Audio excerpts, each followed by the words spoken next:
দর্শক, জাতীয় নির্বাচন একেবারে শেষের দিকে এসে আপনাদেরকে একটা চমক জাগানো খবর দিই। এই চমক জাগানোটার খবরটার জন্ম দিয়েছেন জামাতের আমির ডাক্তার শফিকুর রহমান। তিনি এনডিটিভিকে একটা সাক্ষাৎকার দিয়েছেন এবং এনডিটিভিকে দেয়া সাক্ষাৎকারে নির্বাচনের একেবারে শেষ মুহূর্তে এসে যে খবরটা, যে তথ্যটা আমরা পাচ্ছি সেটা হচ্ছে জামাত জোট যদি ক্ষমতায় যায়, জামাত যদি ক্ষমতা পায় তাহলে ভারতের সঙ্গে সম্পর্ক এবং ভারতকেই সবথেকে বেশি অগ্রাধিকার দেবে।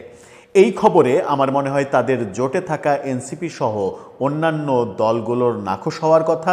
এমনকি এই বর্তমানে ভারত বিদ্বেষী যে রাজনীতিটা বাংলাদেশে চলছে এবং যে রাজনীতির মূল জোটটাই এই জামাত জোট, যেখানে এনসিপি অনেক বড় একটা অংশীদার, যেখানে বলা হচ্ছে ভারতীয় আধিপত্যবাদ মুক্ত এবং আমাদের উপদেষ্টারাও বলছেন গোলামির দিন শেষ, এখন আজাদির দিন। সেরকম একটা মুহূর্তে এসে ভারতীয় গণমাধ্যম এনডিটিভিকে দেয়া সাক্ষাৎকারে জামাতের আমির কেন এই ধরনের কথা বলবেন, এটার সঙ্গে রাষ্ট্রক্ষমতার কোনো সম্পর্ক আছে কিনা, ম্যাজিক্যাল কোনো চেঞ্জের কোনো সম্ভাবনা আছে কিনা, চলুন একটু জেনে দেখি তিনি কি বলছেন। সেটা তার জোটের দলগুলোর কিংবা বাংলাদেশে ভারত বিরোধী রাজনীতি করা দলগুলোর জন্য কতটা সুখকর হবে। থাকবেন পলিটিক্স টিভির নিয়মিত আয়োজনে।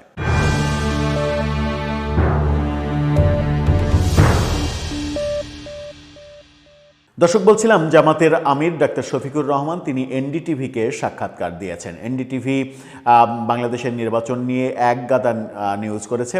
পৃথিবীর সব গণমাধ্যমই বাংলাদেশের নির্বাচন নিয়ে বেশ সরব।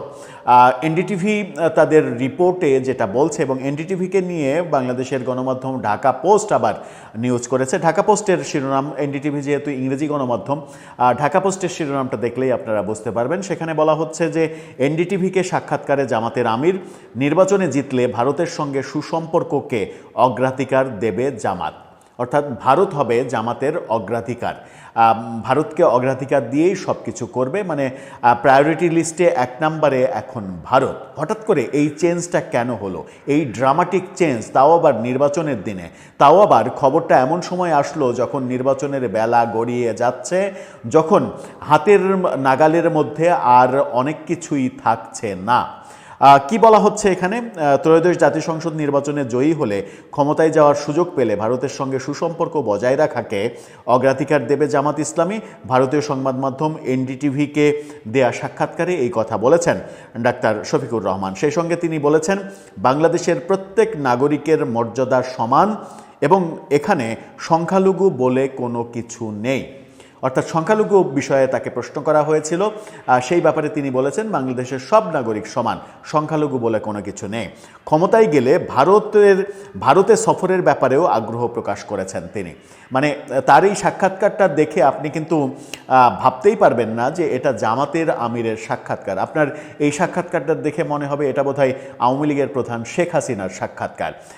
যেভাবে ভারত ব্যাপারে খুবই পজিটিভলি বলেছেন, ভারত সফর করবেন, ভারত সফর নিয়ে কোনো ধরনের কোনো দ্বিধাদ্বন্দ্ব নেই, ভারত সফর করার ব্যাপারে তিনি আগ্রহী, ভারতকে অগ্রাধিকার দেয়া হবে।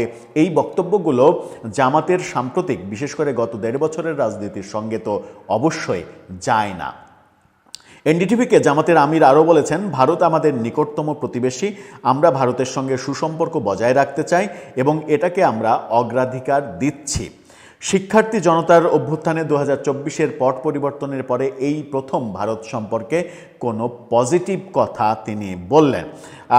নির্বাচনকে ঘিরে পুরো বাংলাদেশের নিরাপত্তা ব্যবস্থা যখন জোরদার করা হয়েছে, নির্বাচনের ব্যাপারগুলো চলছে এবং বিচ্ছিন্ন কিছু ঘটনা আমরা দেখছি, তখন আমার মনে হয় যে এনডিটিভিকে দেয়া এই সাক্ষাৎকার, যেটা এনডিটিভি আজকে প্রকাশ করেছে, সেটা খুবই একটা চাঞ্চল্যকর ব্যাপারে পরিণত হবে।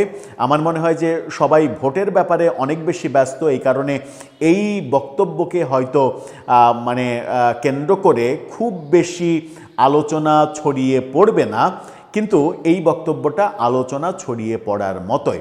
এটা যদি বিশেষ করে এনসিপির মানে কাছে যায়, এনসিপি এটাকে কিভাবে গ্রহণ করবে, এনসিপির যে ভারত বিরোধী, ভারতীয় আগ্রাসন বিরোধী যে রাজনীতি, যে ন্যারেটিভ গত 1.5 বছরে তৈরি করা হয়েছে বিভিন্ন রাজনীতিকদের পক্ষ থেকে, সেটা এখন কোন পরিণতির দিকে যাবে? জামাত যদি ক্ষমতায় আসে সত্যি সত্যি কি ভারতকে অগ্রাধিকার দেবে? ভারতের সঙ্গে সুসম্পর্ক বজায় রাখার চেষ্টা তারা নাম্বার 1 কাজ হিসেবে দেখবে? দর্শক, আপনার কাছে কি মনে হয়? আপনার মতামত জানিয়ে লিখতে পারেন আমাদের কমেন্ট বক্সে।